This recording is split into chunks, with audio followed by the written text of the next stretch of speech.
ગુરુ મહારાજમાં પૂજ્ય ચંદજીરામ બાપુ અમારા ગુરુ મહારાજ સાથે દોલતરામ બાપા અને બીજા વ્યાસપીઠ ઉપર તંજીરામ મહારાજ પૂજ્ય વ્યાસપીઠ ઉપર બિરાજમાન સર્વે સંતોને મારા જય ગુરુ મહારાજ. વિશેષમાં જેમને ભજન રાખ્યા એ ભોજન તો અપાયું, સાથે સાથે જેના માટે ભજન રાખ્યું છે એનું આપણને એક ખ્યાલ હોવો જોઈએ. આપણે ભજનમાં આવ્યા છે તો ભજન કોને કહેવું? ચંદજીરામ બાપુએ વાણીમાં કે ભજન સૌને કરવાનું, સંતોભાઈ ભજન સૌને કરવાનું.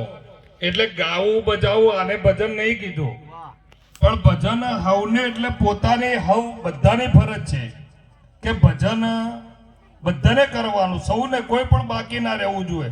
પણ પેલા ભજનની ખબર પડવી હોવી જોઈએ. ભજન એટલે શું? ગાયબ એમને ભજન, એને વાણી કહેવાય. આ વાણી વિલાસ થયો. પણ ભજન એટલે પોતાને પોતે જાણવું, એનું નામ ભજન.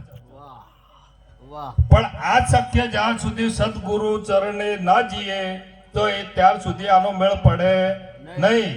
અને ગુરુ ચરણે તમે સદગુરુ ચરણે જશો તો ભજનની સમજણ મળશે, બાકી તમને બીજી સમજણ મળશે નહીં. અને આનું નામ ભજન.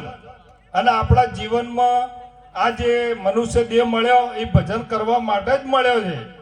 ગીતાના અંદર કૃષ્ણ ભગવાને કીધું કે હે અર્જુન, મારું ભજન સિર્ફ મનુષ્ય કરી શકે, બીજું નહીં. કોઈ ઢોર, પશુ, પંખી એ ના કરી શકે, માણસ કરી શકે.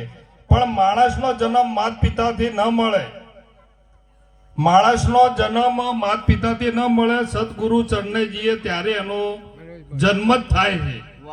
માત પિતાથી જ્યારે તમે જોયું છે કે આપણે જન્મ થાય તો દીકરો યા દીકરીનો, માણસનો જન્મ ના થાય.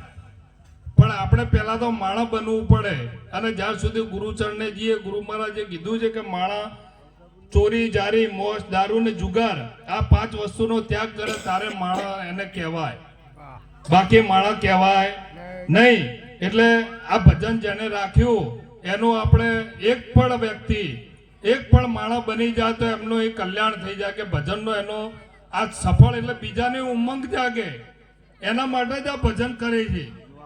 અને આપણે પણ આને જોઈને જેને ગુરુ ચરણે ગયા હોય એ તો બરાબર છે, પણ ના ગયા હોય તો ગુરુનું ચરણું સ્વીકારી લેવું.